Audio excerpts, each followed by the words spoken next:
Alright guys, I'm going to show you how to do some simple paper weaving. Here are some materials that you need. A pair of scissors. If you don't have scissors, I will show you how to tear the paper. Some crayons, and you can see that I have broken off some bits of crayons. If you don't have crayons, you can use a pencil to do what I'm going to do. So, and then full-size sheet of paper. I'll go ahead and get started. I'm going to fold this paper in half, hamburger style. Going to fold the paper in half, hot dog style. Those folds are really just to show me where I'm going to make some cuts. So go ahead and make those cuts. Actually, I'm going to tear first. So if you don't have scissors, if you have something that has a nice hard edge, that can be a heavy book, that can be, in a pinch, a pencil. You can tear along that heavy edge. So let me just demonstrate that. I'm pressing hard on this ruler, and now I'm just going to gently pull, and I get a nice clean tear there. So if you don't have scissors, you can tear the paper to do what we're going to do. Going to now just use some scissors. I want to make 4 equal sized pieces.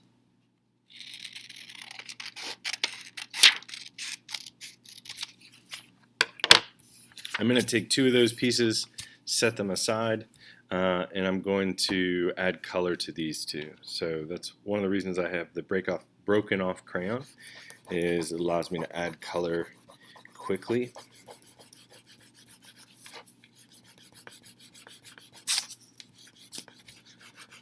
This is what, as I said, if you don't have crayons, you can use pencil, and we're just adding color, and that's going to, when we do our weaving, that's going to create contrast.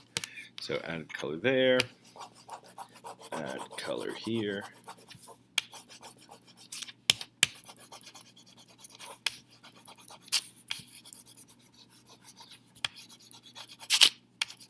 Alright, so I've got 2 pieces that have color. I'm going to take those, set them aside, and bring back my other 2 sheets. I'm going to draw some lines.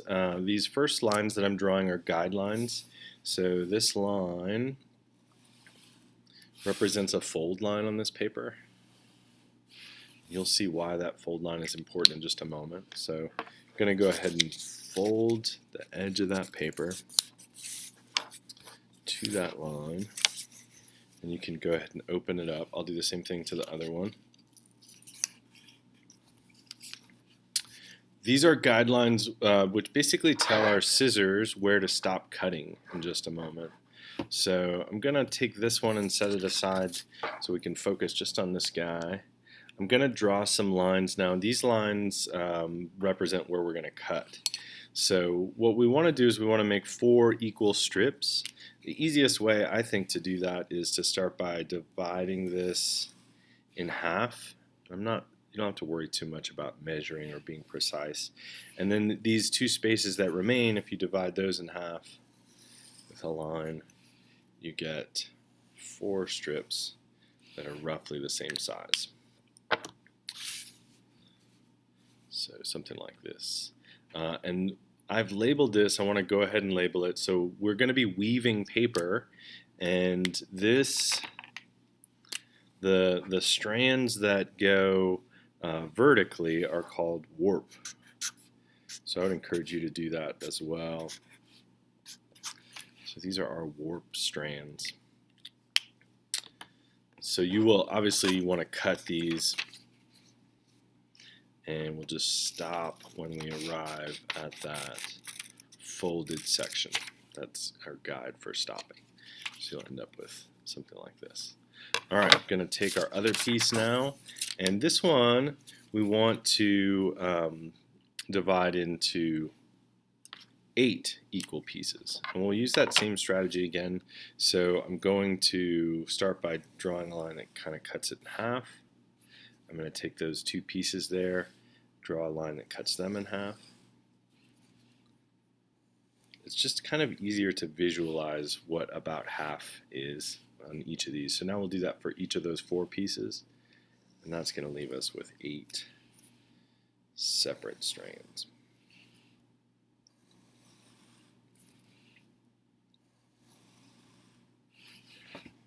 We'll cut each of those lines so that we'll end up with, again, 8 warp strands for our weaving purposes. Now, we're going to do the same thing with our color sheets, except we're going to cut them all the way across. So I'm going to divide this one into 4 neat strips. I just happen to have some pre-cut here so you can see. So you should end up with 4 strips that are about this width. And these strips, when we use them for our weaving purposes, they're called weft. So if you see that in an assignment that I give and you're like, what is he talking about? Warp, weft, doesn't make sense. Now you'll know.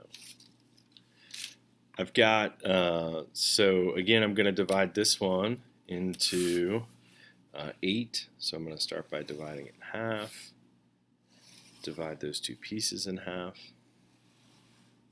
and then divide each of those.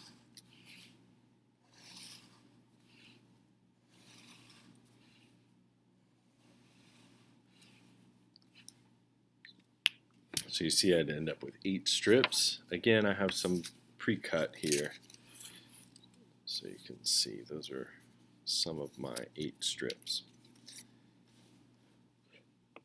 To start with, what I would encourage you to do is get your 4-piece warp and your 4 pieces of weft, and I need one more, so I'm just going to cut that quick.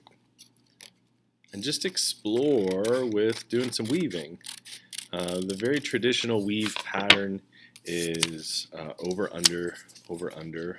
Looks like I started with under, over. So there's under, over. Push it all the way up nice and tight. And now my next one that I'm going to use, I will do the opposite. So I'm going to start by going over, and then under, and then over and under. And you can put this together, because we have such few strands, you can put these together fairly quick. Just want to continue to go the opposite of what the one before was. And you can see that I'll end up with kind of a checkerboard pattern fairly quickly. So what I would encourage you to do is just do some experimenting with what different patterns can I come up with just 4 strands of warp and 4 strands of weft. You can actually do, 5 or 6 different patterns just with these guys. And then once you've done that, then you want to kind of step up to the next level, where we're working with the smaller strips. And you can do just the basic over under pattern if you would like. And as you know, as we just said, that's going to give you a checkerboard pattern on your this is called a tapestry, what we're making. Or you can start to experiment again with, here I'm going to do 2 under, and then 2 over, and then 2 under, and 2 over. That's going to change up what we're looking at.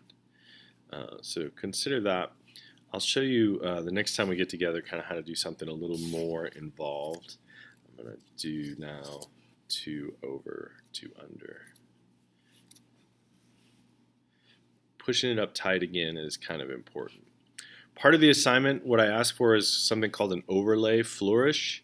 And to do that, what we'll do is we'll take one of our strips, it can be one of these 1/8 strips, and we're just going to cut it in half. So I've got one that I've cut in half.